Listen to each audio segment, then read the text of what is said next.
Fort Wayne, Indiana has always been a crossroads, first for the Wabash and Erie canals, later the railroads, and finally the highways. It has also been a cultural crossroads, composed by citizens of German, Irish, African American, Scandinavian, and Eastern European origins. Every generation has left an indelible mark on the city. And nowhere is this mark more evident than in the buildings that make up the heart of downtown Fort Wayne. Each is a reflection of the era that created it. And together they form the bond that ties the past to the present and the present to the future.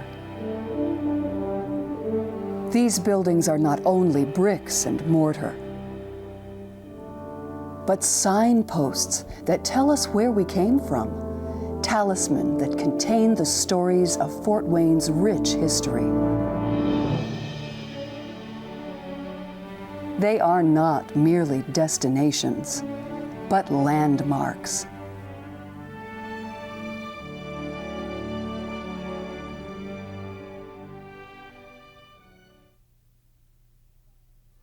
In October 1823, John T. Barr from Baltimore, Maryland, and John McCorkle from Piqua, Ohio, bought the land surrounding the last standing fort in northeast Indiana for the then unheard-of price of $26 per acre.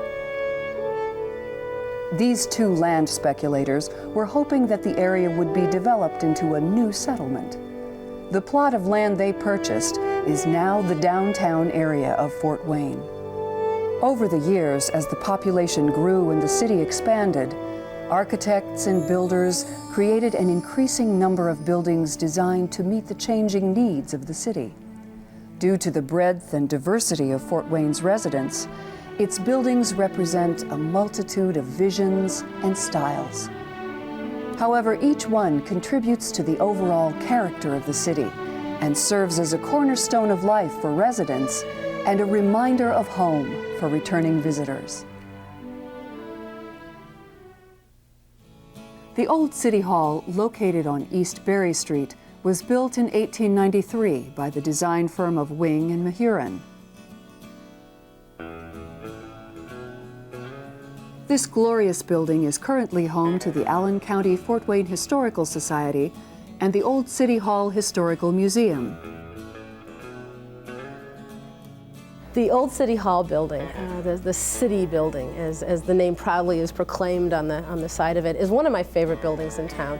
It was designed by a firm called Wing and Mahurin. They were both local architects, worked together for a long time, and the style is what's called Romanesque Revival, or Richardsonian Romanesque Revival, after a gentleman named H.H. Richardson, who was designing fortress-style structures out on the East Coast.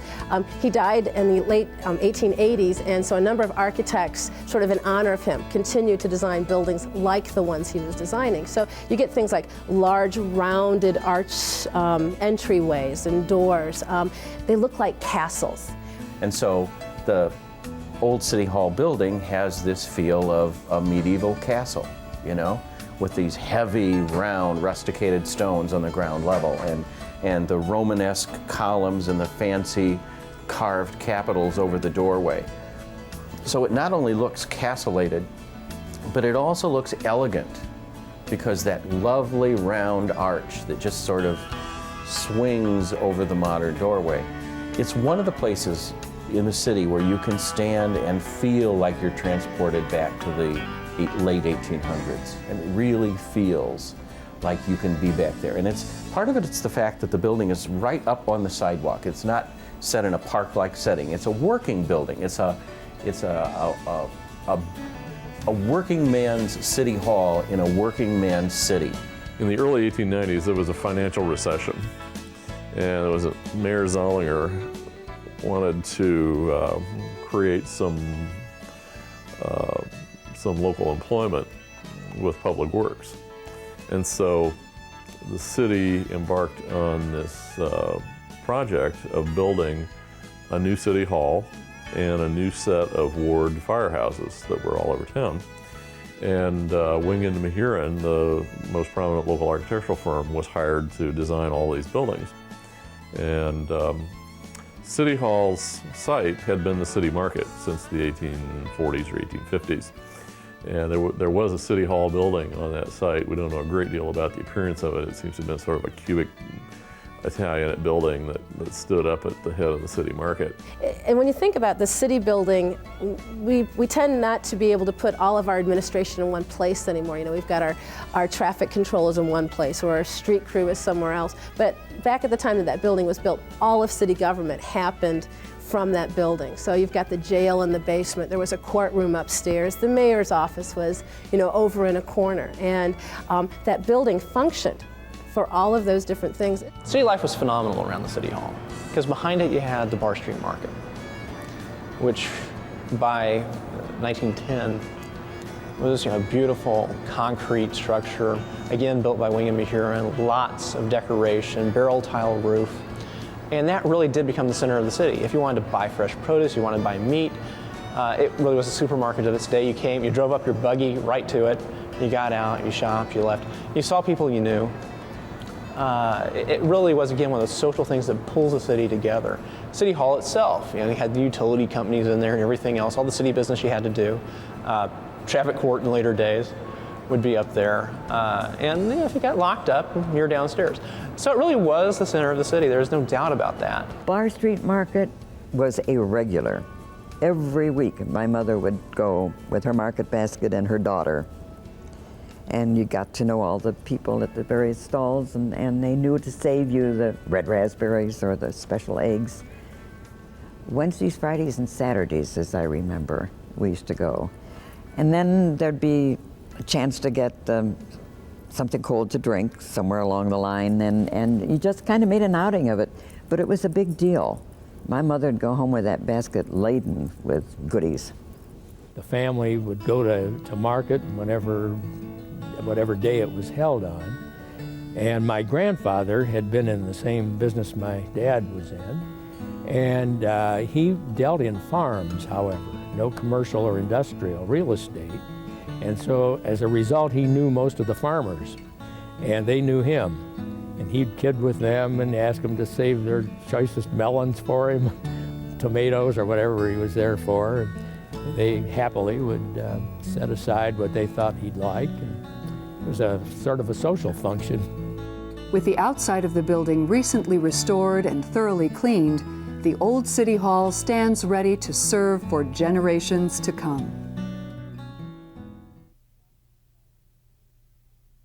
This Gothic-style building was designed and constructed by the Ann Arbor, Michigan firm of Hood, Decker, Shoecraft, and Drury. It was the center of an ambitious new water project whose purpose was to provide a flow of pure water, abundant and fresh, giving life and health to a prosperous and growing city. To aid in accomplishing this goal, the building was situated at the apex of the Three Rivers in the heart of Fort Wayne. The entire project, which included the filtration plant, the sewage treatment plant, the pumping stations, and the St. Joe Dam, cost $2,500,000 and was dedicated in December 1933. It's not what you expect to see as you drive through the middle of a Midwestern, metropolitan area. And it's a wonderful building. It has a twin sister, which is wonderful. The sewage treatment plant on Dwenger is actually designed at the same time, built at the same time, and very, very similar, except that one looks more like a medieval Gothic church. This one looks more like a Spanish mission, somewhere in Cordoba or something. So it's interesting looking at the two of them being very similar and also very different at the same time. It's exactly perfect. The proportions are wonderful. The inside is well decorated. You have brass and copper light fixtures inside that are mission/Art Deco. It's just not what you expect to find in a water filtration plant. It really looks like a university on the corner of the Three Rivers. That's a nice structure. When I had first finished my apprenticeship in the 70s, I was briefly working at the Woolery Stone Company in Bloomington when the last addition to the filtration plant was occurring. And there are a number of carved panels that are about 3 foot square that are set at intervals along the top. So working at Woolery's Stone Company in Bloomington, which is now no longer there, for a carving contractor named Dugan Elgar, who is now long since gone to his reward, I worked on some of those panels. It was just kind of fun. I think that the filtration plant is kind of the last, not necessarily the last, the current chapter in a long book of public works in Fort Wayne. For years, there was no real public water supply. Then you developed a series of kind of community wells. After the Chicago fire, a lot of communities decided they really needed a way to deal with the water situation. There was a lot of controversy about how Fort Wayne should deal with it. The owners of the Wabash and Erie Canal, of the old feeder canal, desperately wanted to sell their water to the community and went through several go-arounds of trying to make that happen. Finally, around the turn of the century, there were deep rock wells put down, and in 1880 the reservoir was built as what is now Reservoir Park, but that was the first really big public works project that fortified the water system, the public water system in Fort Wayne. By the 1920s, we'd gone through a couple of droughts. It was clear that the wells, although they worked well, weren't the permanent answer. And so in 1930, the decision was made to develop a real state-of-the-art 20th century water system. Filtration plant was built. It was served by the Hosey Dam. And it's amazing that although that was developed in the 1930s, with 2 modifications, it's serving us very well today. We don't know a whole lot about the folks that built the building. They were an outside firm. They were hired on, and I know that made some of the local firms a little upset. Almost all their equipment, again, was brought in from out of town. We had people in this town that were making valves, and none of their valves were used here, and I don't think that made them very happy. So it really was very much an outside project. So we don't know a whole lot about them. We know that they were great architects. We know that what they built stood to the test of time. Most water filtration plants built in the 30s are not up to EPA code, much less probably 20 times better than that, which this building is. I don't think this would have been nearly this size if it was built in the earlier 20s or the later 40s. But you build it to this size, build it far larger than you need at that time, we need it now, in order to keep people employed. The reason I think it's so grand is if you look at it here, if you look out the windows right next to me, you're looking at the confluence of the St. Mary's and the St. Joe. And from there is the Maumee. This is the most historic piece of property in Fort Wayne. The confluence of the rivers, it's the reason we're here, quite simply put. I think they knew putting the filtration plant down here, they needed to put it near the river, that it was going to be a focal point for downtown. And so, frankly, they overbuilt, but what a beautiful way of doing it. The filtration plant has been pumping water continually for almost 70 years and has survived 2 major floods. Exquisite attention to quality and detail ensures that this masterpiece will continue to provide an abundant source of pure water to Fort Wayne well into the 21st century. This classic brick arts and crafts style building was constructed to the specifications of architect William Price in 1914. The grandness of the Baker Street station makes it the jewel of the south side of downtown Fort Wayne. Not what you expect a train station to look like, not today. At the time it was built, though, of course, there was, the incredible train station in New York City, and there was, numbers in Chicago and other great, towns across the country. And Fort Wayne was really one of the centers for the Pennsylvania Railroad at that time, so it would make sense that we would have one of the very nice stations. The trains were still being made here. They were still being serviced here. A number of people in Fort Wayne were making their entire living off of the Pennsylvania Railroad. It always smelled of cinders and smoke and excitement and travel, of course. And then, as I grew older, and went on dates and wanted to have a Coke or something before going home or a cup of coffee, there was a lunch counter. To the left as one walked into the station.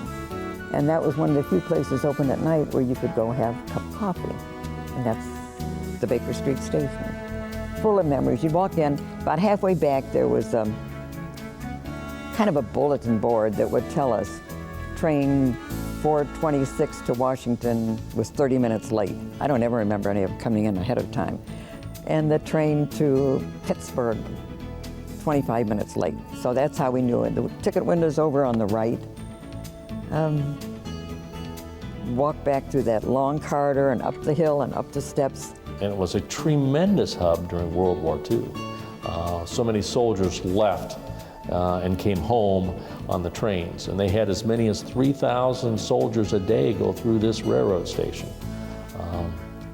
And the other significance is that it's got lots of significance with a lot of the presidents came here and spoke. All of the presidents from Harding through Eisenhower came and made whistle stops here, and people would gather, get out of school, come and listen to the president for a few minutes speak in terms on the platform. You never went in there, whether it was day or night, that there wasn't people lined up in there, either waiting for somebody to come in or waiting to find out when the next train's going out so they can get their ticket. They've got their briefcases and their suitcases and people hugging and kissing and doing the whole routine as they're going farewell and all that. And it was fabulous. There was a time when the train station had been abandoned. Sitting empty, it deteriorated. The plaster had fallen off the walls, and there was extensive vandalism throughout the entire building. We're in this building because we like the old Baker Street train station. It certainly had all kinds of historic significance and architectural significance, and we saw the opportunity to purchase and develop this train station and save it from demolition. Our intent, very clearly, is put it back just the way it was. We're going to recreate the light fixtures just exactly the way they were. We're going to clean all the brick that was damaged. We're going to put back the plaster just the way it was. We're going to put the colors back in terms of the original colors of the plaster. We've got records of what those colors were. We may enhance them or alter them a little bit, but the intent is to put it back just the way it was.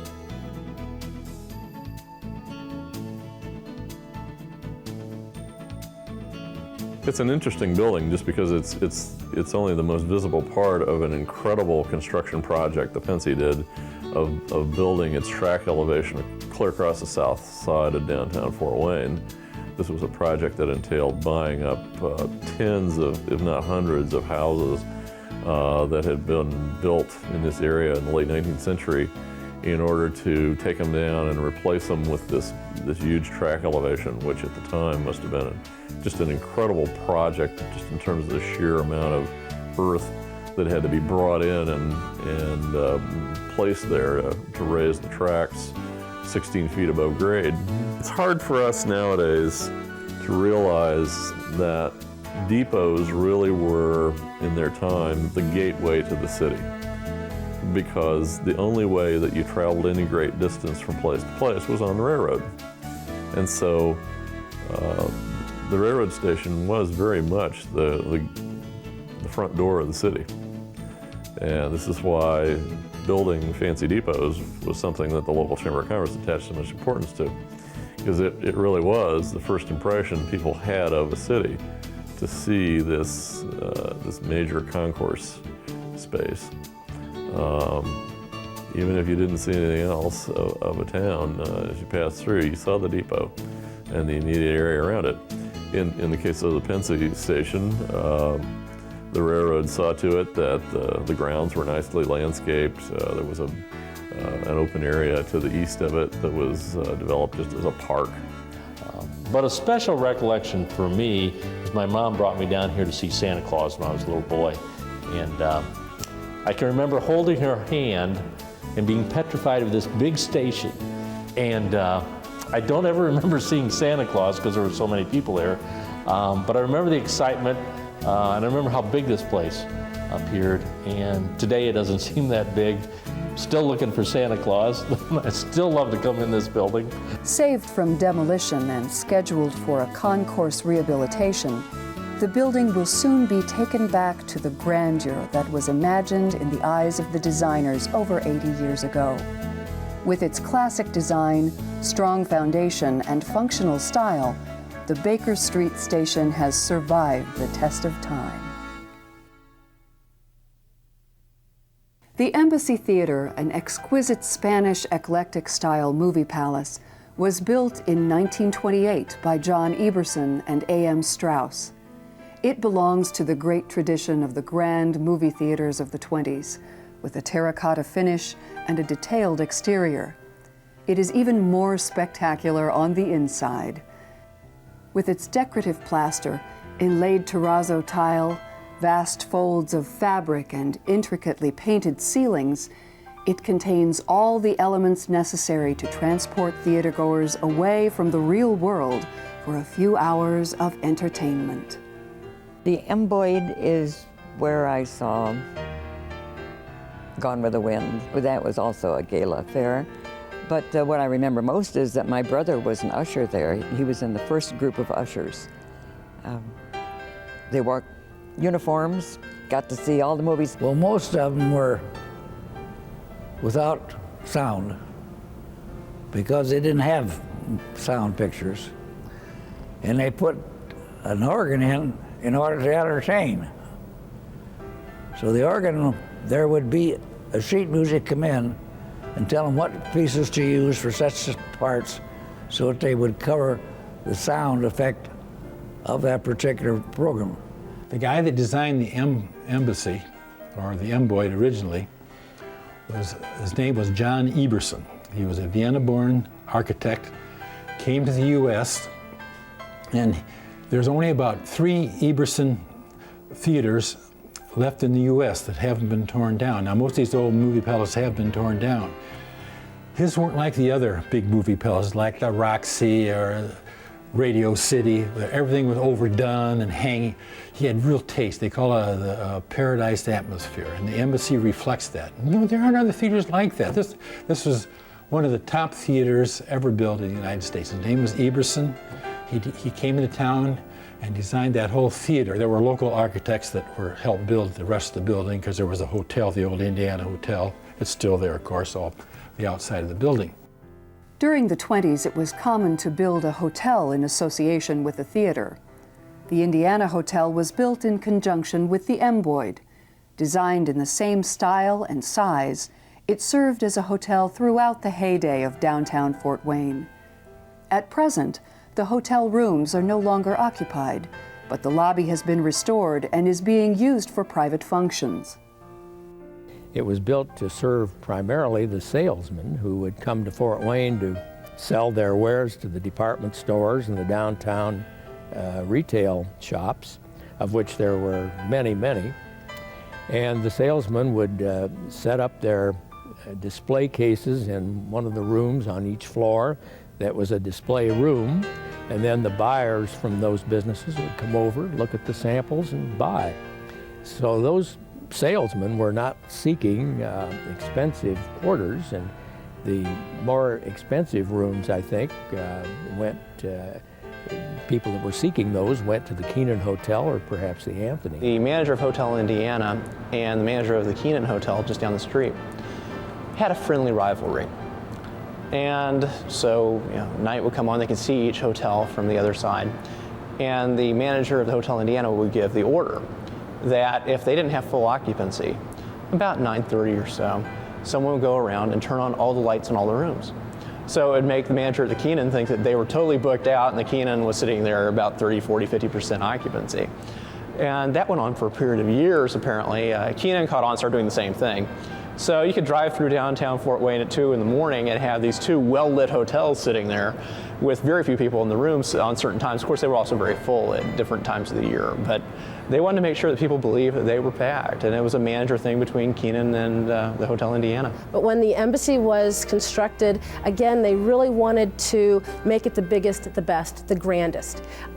It's grander than the Rialta, which was built a year before. Even though there's some similarities in those buildings, they have a lot of terracotta on the outside of the structure. But when you walk into the embassy, again, you're suddenly struck with this wonderful European opulence. It's very Mediterranean feeling, very Baroque. There's, you know, big chandeliers hanging and mirrors and all sorts of just wonderful, rich, lush decor that you really don't see in anything that we build today for commercial reasons. It's an amazing building. I went with my grandmother in 1939. I was 8 or 9 years old to see The Wizard of Oz, and it's the first color I had ever seen.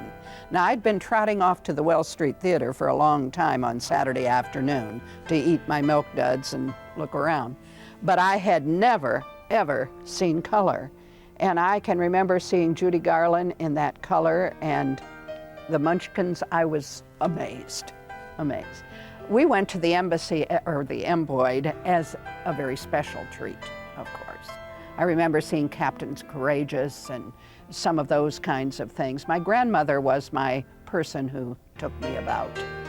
My memories of the embassy are going to see wonderful old movies. They weren't old, they were new when I was seeing them. And feeling very elegant about, you know, being a kid in this fantasy palace. I remember that I was about 12 or 13 years old the week that the place opened.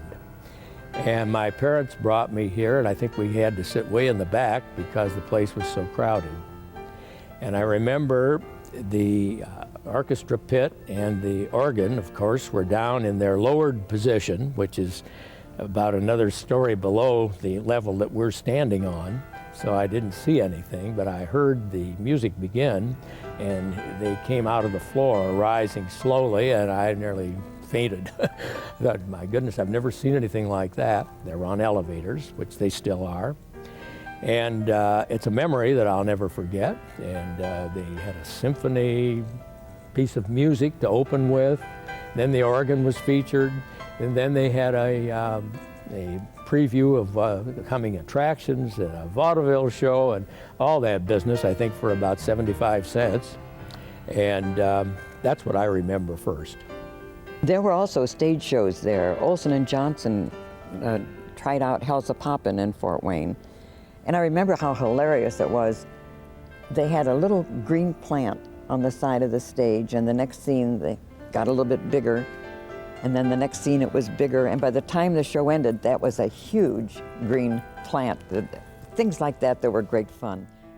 The Embassy Theater, still standing proudly due to the grassroots efforts of many people, is a glorious, one-of-a-kind building and a testament to Fort Wayne's willingness to preserve its most valuable treasures. Located on the corner of Lewis and Barr Streets, Central High School was constructed in 1902. This neoclassical style landmark was designed by Charles Weatherhog, a British architect, whose influence is seen throughout the building, especially in the intricate stonework carvings that provide contrast with the smooth limestone finish. It's very, very grand neoclassical building created by Charles Weatherhog as the major downtown high school. Central High School probably is significant as the best example of school buildings as works of civic art. In the late 19th century, the school buildings went from being strictly utilitarian buildings to being more and more grandiose expressions of civic aspiration along the lines of what was well established as the proper way to do things like courthouses, for instance. This was one school where it didn't seem to matter which part of town you lived in. There was just a feeling of camaraderie. I'm sure you've heard that from everybody you've spoken to about this school.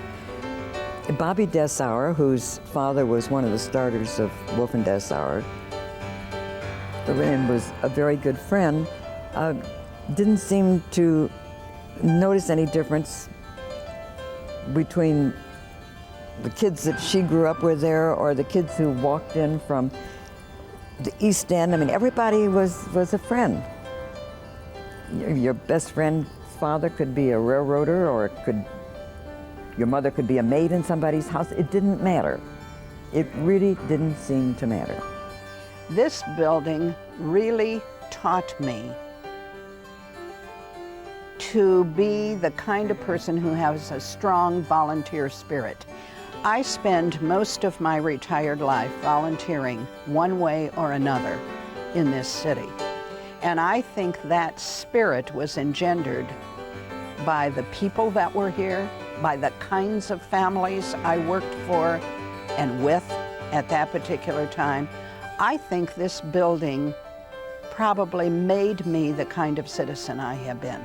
Well, I had many friends when I was going to Southside High School who went to Central High, loads of them, and a lot of the kids that lived in the West End went to Central High, and I knew them well, and I remember the rivalry and the basketball and football games. The school really became a school in 1904. So in 1954, in the spring of '54, when I was finishing my first year of teaching, I was asked by the principal and a committee that was planning a huge pageant for the spring of '54 to celebrate the 50th year if I would write and deliver a monologue about my initial experience here. I have no idea what all I said, and that speech has long fled. But I do remember the first sentence because I thought it was so declarative and so meaningful and so serious. And I remember standing in the middle of the stage, and I was, 21, 22. I remember standing there with all this authority and saying, I am a teacher.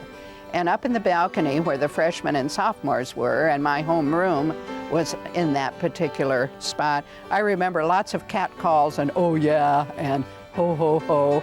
You had friends whom you saw. There were rivalries between the high schools, of course. Northside was all right. We tolerated Northside. Southside was the bitter, bitter enemy. And I know that Southsiders thought of Central as the bitter enemy. That was a real rivalry, like Purdue and IU, Ohio State and Michigan. But I like to think that there was something about being here with the families that sent their children here, with the kind of people I taught with. It was such, for instance, every Friday night there was a dance. In those years, we didn't have a contract we taught by or anything. You just knew on Friday night you went to the cafeteria because you were as interested in watching the Frug, the Glide, whatever they were doing on Friday night then, as the kids were. They were like an extended family. And my husband has often said I spent every Friday night of my newly married life the first 10 years of my marriage in Central's cafeteria. I mean, you just went to the ball game and you went to the dance, just like you had done in high school yourself. There was that carryover. It's frankly amazing that Central High School has survived. Schools are very difficult to create an adaptive reuse for. It's amazing that Central High School has continued all of these years as an educational institution.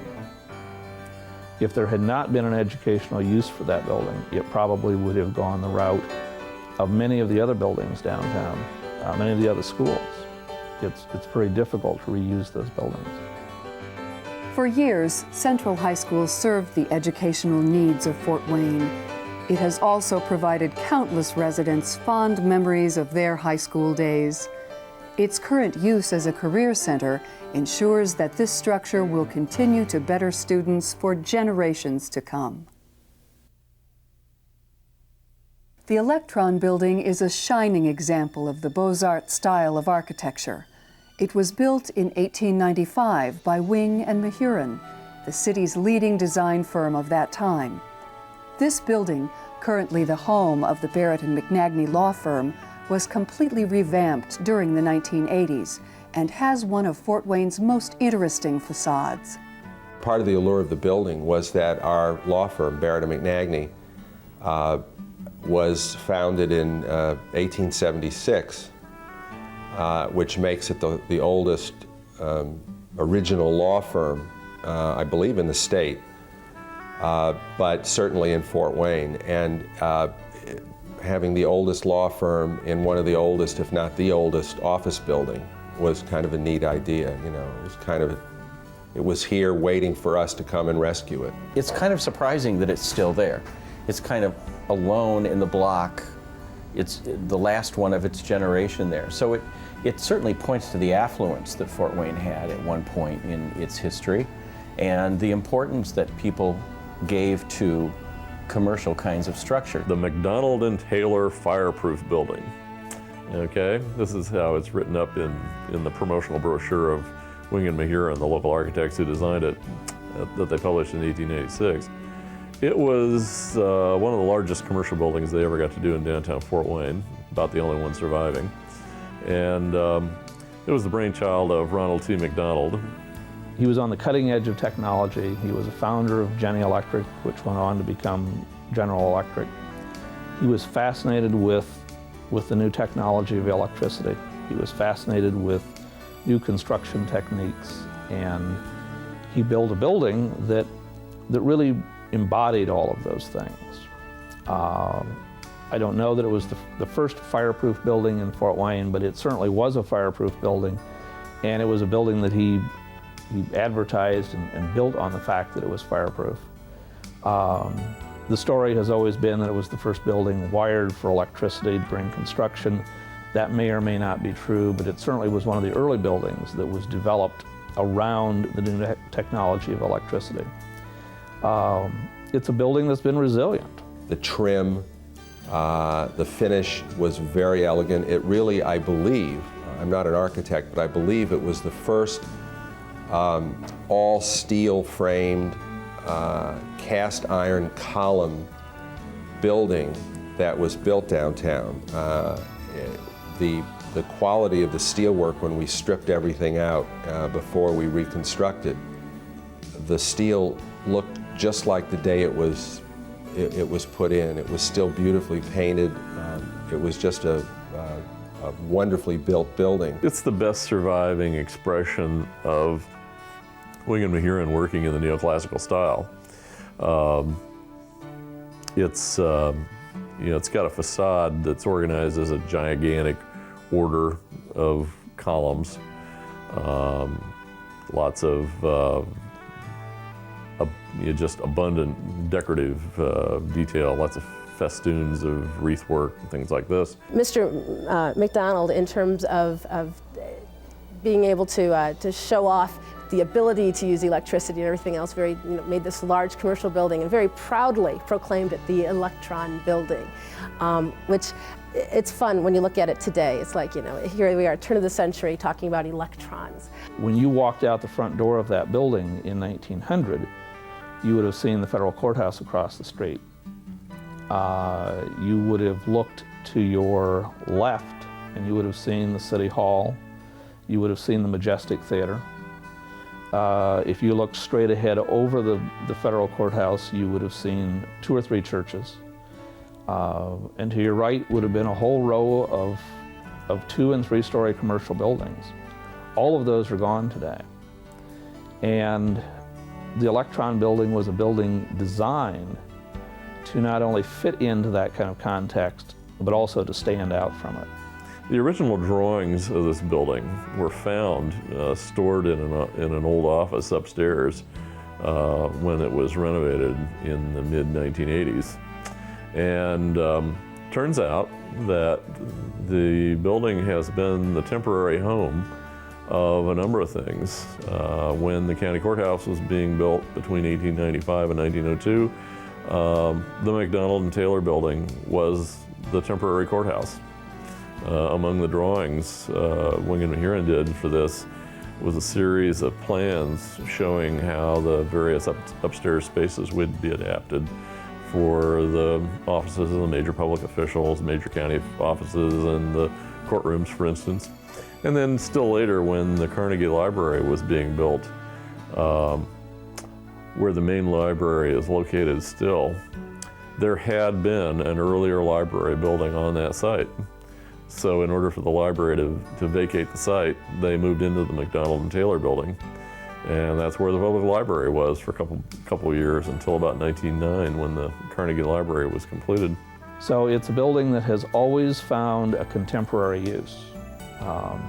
It was a building like the Lincoln Tower that new technology allowed to be built. It was a commercial success because of things like the elevator, which we take for granted today. Suddenly the top floor of the building was just as rentable as the first floor. We don't think of things like the elevator or cast iron and structural steel as really being the change that brought about a new perspective and a new silhouette for a city. But when you think of what things like the development of steel and the development of the elevator did, it allowed the Lincoln Tower to be built. It allowed the Electron Building to be built. And it really, those buildings embodied all of that new technology. The Electron Building has undergone many adaptive changes since its construction and remains a unique contribution to Fort Wayne's downtown landscape. In 1897, the most magnificent building in Fort Wayne was its brand new courthouse. It was designed in a neoclassical and Renaissance style by Brentwood Tolan, a local architect, and built of high-quality Indiana limestone. The purposes of the courthouse included being the center of county government and providing a symbol of the fair and just practice of law.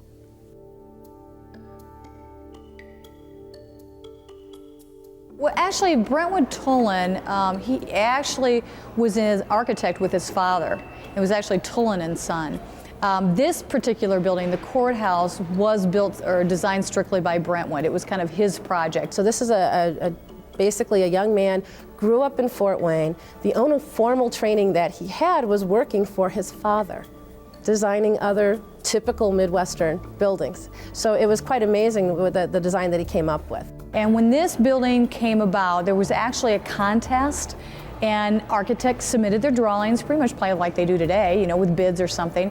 And they narrowed it down to 3, and Brentwood happened to be the one chosen to do this project.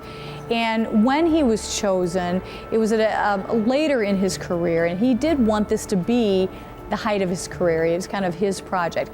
He's not a Fort Wayne native. He actually was born in Ohio, but lived in Fort Wayne, his father. So he was you could consider him, he grew up here in Fort Wayne. So in that respect, yes, it wasn't someone from Chicago or St. Louis. He was a local boy. It was built for a need that didn't exist. There were significantly more courtrooms than was needed. There was more office space than was needed. But it's a phenomenon that has existed over time. Build it and they will come. You tend to build cities that represent what you want to be. Williamsburg, Virginia was very much a city that was not needed at the time, but the people who designed it and built it created the image of the stage that they wanted their future to be played on. And the county commissioners at the turn of the century in Allen County did the same thing. They created a building that mirrored what they thought the future of Fort Wayne would be. And it's interesting because the building served 50 years until it really began to outgrow the space needs. And over time it was filled in. The courtrooms were finished and utilized. The office space was all finished and utilized. There was actually a basement created under the building about halfway through its life. So it was a building that managed to survive all of this change with very little change itself. But it was a building that uniquely reflected the vision that its builders had of the community. What makes it unique is the lavish, both the shapes themselves and the amount of it. And the exterior of the building is not just something that sort of fakes you out. The interior is every bit as nice as the exterior. That building is just superb.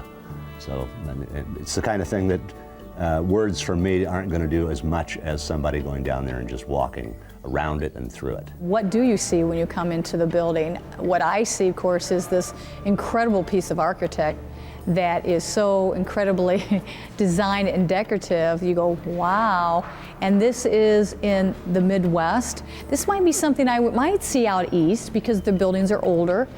Might be something I might see in Europe. And although this is only 100 years old, in European standards, it's a very young building. But for us here in the United States, it's an old building, and we're very fortunate to have it. But to come in and see how grand it is and how elaborate it is in terms of the decorations, of how your floor patterns, if you look up, you might see that same pattern in the ceiling. Your color palette, it just matches. Your floor is your whole color palette, and that is then mirrored in your ceiling, in your scagliola, just throughout the building. So they took a lot of care, and a lot of thinking was done in coordinating all this together. It's very much apparent in this building. Nowhere is the evidence of the stone carver's chisel more noticed than on the courthouse. With the intricate and complicated relief carvings, the skill of the stone carver today is almost a lost art. There are lots of sculptural works on it. There's a whole series of representative low relief carvings along the top. There's several of the major Indians like Tecumseh and Little Turtle. But the building itself has wonderful columns and capitals and little gable end roofs that contain stones on the corners called kneelers that are one of the joys of all joys to carve. When you look at the courthouse, when you walk around it, inside or outside, you are struck with all of these symbols and emblems and mottos. Everyone needs equal justice, and there's this great person, and there's justice with the scales balancing, and justice is blind, and all those things. And as you look around the building, almost every single bit of the artwork is reminding us of who we are as a democratic country. What our really important values are. Democracy, justice, equality, all of those things. And when you think about the fact that those ideas were so important that they were incorporated into the actual fabric of the building. The courthouse was a very special place. You were kind of quiet when you were in there. That's where the government was. That's where the courts were. And look at all this gorgeous art. The bas-relief in one courtroom and the oil paintings in another one. It was a place of beauty that we kind of revered. So you can sit in that square, listen to the fountains splashing in warmer weather, and look up at the facade of the building and know that there is a structure here that is nearly 100 years old, that people invested their pride of place in building. And you can point to various elements and say, this design came from a school in Chicago that was a school in Paris that was adopted for the Columbian Exposition in 1893. Now, the kids are not going to plug into that memory, but they might remember that the architecture is part of a grander tradition that's bigger than Fort Wayne. And our courthouse is absolutely stupendous. It is the Hope Diamond of counties in Indiana. As far as carving goes, it's a really grand piece of work. When I did the main gate for West Point, I had a contact who was a colonel in the Army who came out here to take a look at the carving in progress. And I wanted to show him something of the Midwest. He referred to Indiana as the pink state next to the green one, as if we were sort of in for dig out here. So I took him down to see the courthouse. And when he looked at it, his eyes just kind of widened, and he said, "There is no nicer structure in the country save only the Library of Congress." Then when I was out seeing him one time, he took me to the Library of Congress. He's right. Library of Congress is nicer than our courthouse, but most structures in Washington, no matter how grand, are not as nice as our courthouse. It's a jewel, an absolute jewel. I would want people to come into this building and understand their heritage, to understand what it must have been like 100 years ago and what this community was and how far we have come, and to recognize that this is a part of them. As we enter the 21st century, the beauty and elegance of the Allen County Courthouse has yet to be surpassed. With its ongoing restoration, the courthouse will continue to remind Fort Wayne of its past and provide for its residents well into the future. Powers Hamburgers, the little black and white Art Deco building on Harrison Street, has been providing memories and a lot of hamburgers to the Fort Wayne area since 1940. Started by brothers Leo and Dale Powers, this building is as retro hip now as it was modern when designed. Actually, I don't consider myself more of an owner. I consider much more of myself as a caretaker. It's the way I gotta look at it. There's such a strong tie between the Powers Hamburgers and Fort Wayne. Oh, you could smell it long before you got there. And it just drew you in. Come get a hamburger and onions. Powers is an institution like Coney Island. Everybody knew it. Assuming our math is right in our calculations, we've served probably close to 25 million of those little onion burgers. When I was in high school, we used to walk over there to have lunch. And when I worked downtown, later on in years, I used to go over there. We didn't go in there and set. We usually went in to get the carryouts, you know. Like if you're having a party, it was nothing to get down there and get 4 or 5 sacks of, you know, of their hamburgers and take home for different parties or different get-togethers that you have. It's the place that my father and I always went on Friday night. Why, I don't really know, but that was the place that we always went. And the neighborhood smells the same today that it smelled probably in the 1940s. But it's an interesting context because you have the Lincoln Life building across the street, you have the federal courthouse, and then you have a building that, for a very different spectrum of society, is a very important building right there on the corner. It's amazing that it has survived the onslaught of parking lot construction in town. But it's substantially the same building that was built in 1940. Everyone's had one of those onion burgers at some point. You drive down Harrison Street, even any day of the week, and there's that overpowering power smell. And it's one of those things that's, it's from a preservation standpoint, it's one of those things that really truly is part of Fort Wayne. It's something that's just sort of in all of our senses if you live here in Fort Wayne. I get people all the time though saying that they've gone home and they know exactly what we use. They've tried them at home. They can't duplicate them. A lot of people think there's some kind of like a secret recipe or some family guarded secret. Actually, there's not. I don't know how we do it, but we just do it. I've had them I've taken to Oregon, Texas, Florida. I've even had one go overseas. I can't remember the country now, but at the time I was thinking, God, we're now international. I've got a couple up in Minnesota who come down here and order like several dozen at a time, and we'll take them back up with them and store them in their freezer and just warm up and eat them for the next 6 months or so. I've had someone move down to Florida and get married, and then they moved down there.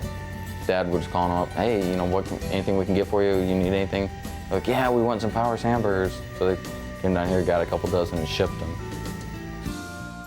It would be difficult to imagine the corner of Harrison and Brackenridge without the 24-hour diner. The smell of grilled onions and their trademark squares of hamburger are a part of Fort Wayne. Powers truly belongs to all of us. This staple of downtown dining was designed by the Valentine Corporation in 1954 and purchased by its original owners for $6,000. Over the years, it has gone through many name changes: Noah's, Paul's, Jack's, and Marge's. After a 6-month restoration and relocation, it reopened in 1990 as Cindy's Diner. It's just a lovely little building. It's a diner. It's honest to what it is. It puts on no airs. It's not pretentious. It's very ordinary. John and Cindy are salt-of-the-earth people who would welcome you anytime. And it's the kind of place where you can imagine that if you could live your youth all over again, you would want to come here to do it. That's what this place is. And you do meet people here. I meet my best friends here for breakfast on Saturday morning, and they bring their 2 little babes in arms, and we sit here, the 5 of us, and have breakfast. It's wonderful. One day, my husband, John, called me and said, "How would you like to own a diner?" And I said, "What?" And he said, "Well, there's this little diner downtown that's going up for auction, and I just think for nostalgia reasons and that it would be neat, you know." And I said, "Could we talk about this later?" And he says, "Well, you always want to talk, say I don't talk, and now you don't want to talk to me." So that was basically end of the conversation. And 2 days later, he came home at 4:30 in the afternoon, and he said, "The auction's in a half hour, would you like to go with me?" So we went down to the auction, and probably within 45 minutes, we were the owners of a diner. If you want to know what's going on in city, county government, if you want to know what's going on with people's lives and the schools, you go into Cindy's, because everyone's there is talking about everything. And like I say, you hear everything, and the barriers are lowered. Everyone there is a friend, whether they've ever seen you before or not. Same with Powers. And it's just the way you go in. And, yeah, and Cindy's kind of a neat spot too. You know, it has that very much of an old rail car feel to it. We hope that everybody understands that we'll hold a baby while somebody eats, or, you know, we'll let one of them come back behind the counter and get their own donut, which is special. So, again, hopefully a family thing. As I say, our family, with as many grandchildren as we have, we're a very close family. So with this being John and my life pretty much as we're in here, it's just everybody, we want to make them our family and make them feel welcome. The food at Cindy's is as unique as the diner itself, with the grill always on and the coffee pot full. When you go, expect a nostalgic diner experience. Garbage is kind of our trademark. It's a combination of eggs, potatoes, cheese, onion, ham, and garbage started at Marge's. And when the diner went up for auction, it was on television that it was going up for auction, and the policemen, a lot of the policemen were at Marge's, and they interviewed them on television, remembering it, and they remembered the garbage. And when we bought the diner, it was on the 6 o'clock news that John Shaley from Shaley Construction had bought the diner. And when he went to work the next morning, his telephone started ringing. And people said, "You are going to serve garbage, aren't you?" It is probably, it's one of our biggest sellers, very definitely. The friends that we have made are, it's unbelievable. This is just our second family.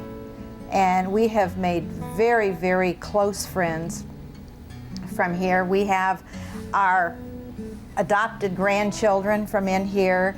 We've had weddings. We've actually had a wedding in the diner. And, but then couples that have come in, and we've had their weddings, and now we've had their children. And it's just, we've had illnesses. It's, as John states, it's kind of a Cheers with all of the things that go on in here. But if we hadn't made the close friends that we have in the family, we wouldn't be able to put the hours in that we put in here. Just to look forward to the people coming in, and that it makes it very rewarding. Cindy's will continue to serve the people of Fort Wayne for many years to come. 15 at a time, of course. The Fort Wayne skyline has been distinguished by the Lincoln Tower since 1929. With its lofty size, Art Deco design, and revolving beacon, the Lincoln Tower is the downtown area's prominent landmark. Its architect, A.M. Strauss, set out to create a building that had a strong presence and solid foundation, characteristics that were necessary to provide reassurance during the Great Depression. The Lincoln Tower stands as the predominant example of history preserved in downtown Fort Wayne. The Lincoln Tower got started as an idea back in the mid-1920s. Lincoln Bank, which was the old German-American National Bank, and its name had changed after World War I, but they were growing, they were expanding, they were merging with the Trust Company and becoming Lincoln National Bank and Trust. And they were looking for a larger office, something that really said, we are a modern bank, we are a successful bank, and we are a place where you should put your money. That was always the bank that we used, I think, is when I was a kid, and it was always a grand space. It was a little bit like going into the Pennsylvania Station. You went from one very unique atmosphere on the street through this portal, and you were in a very different kind of place. The bank president, Mr. Bushing, at that time, decided that what he really wanted was a bank building that looked like the Chicago Tribune building in Chicago. New building, very modernistic was what they called it at the time. And he said, let's get one of those here. Let's get a little Chicago Tribune. So the story goes. So he actually commissioned a number of local architects, wasn't real pleased with the results, found a company out of Cleveland called Walker and Weeks.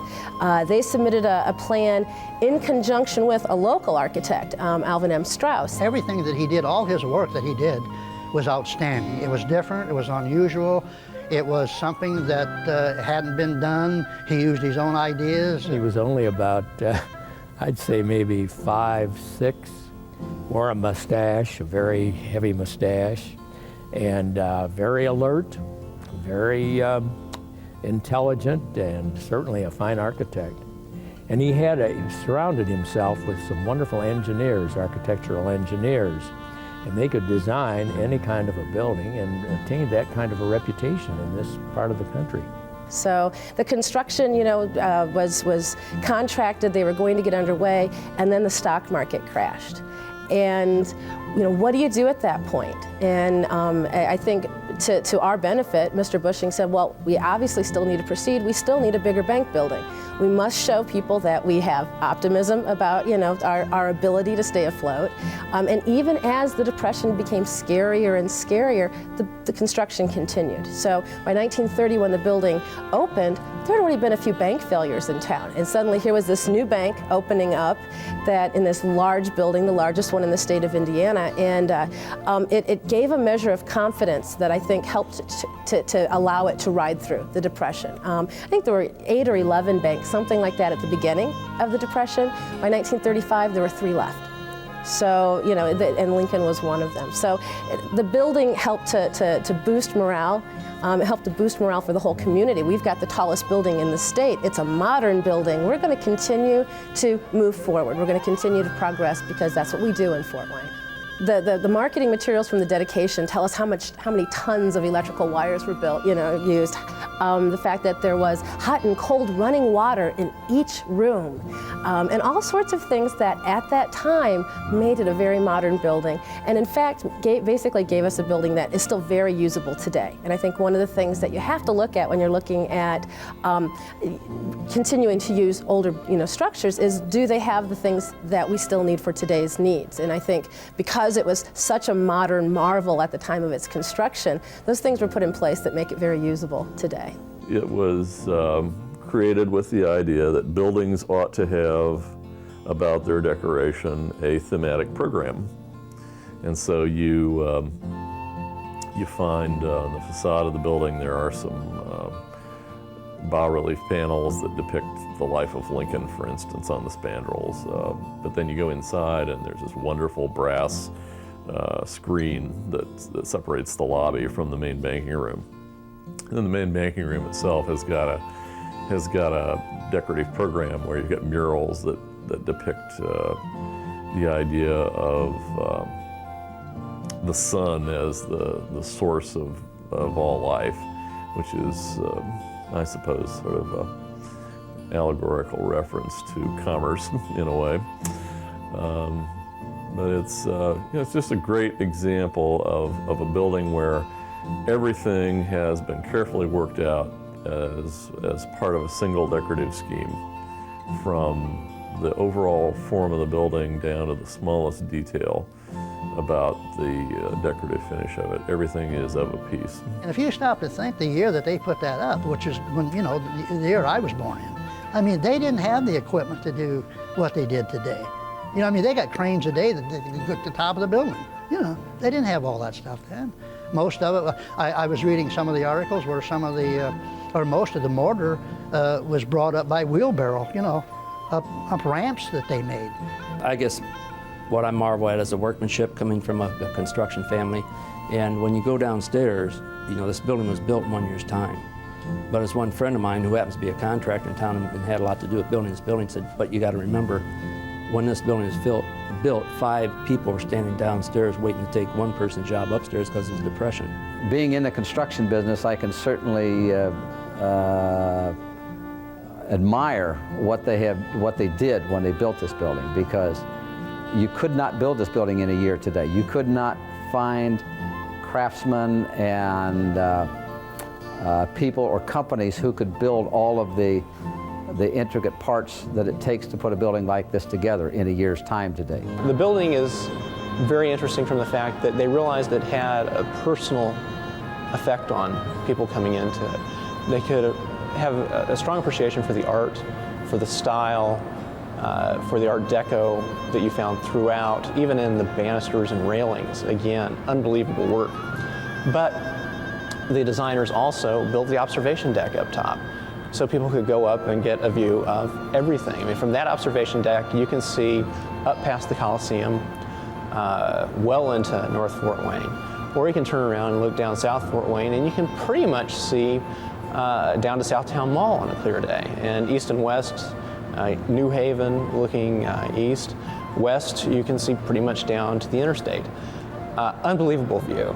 And of course, in that day, it would have been fascinating because downtown had far more buildings, far more industrial and residential structures. And so you really got a feel for how the town was put together.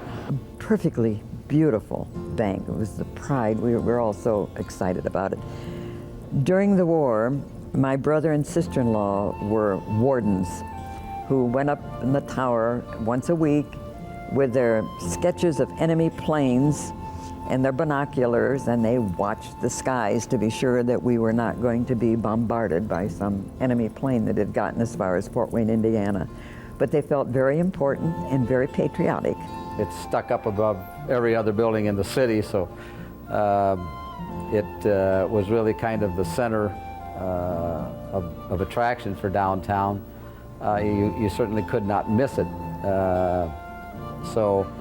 And you would come in and just look into the building, look into the center atrium here of the building and admire what it was. I've always believed that it survived because people connected with that sense of can-do, that survival spirit.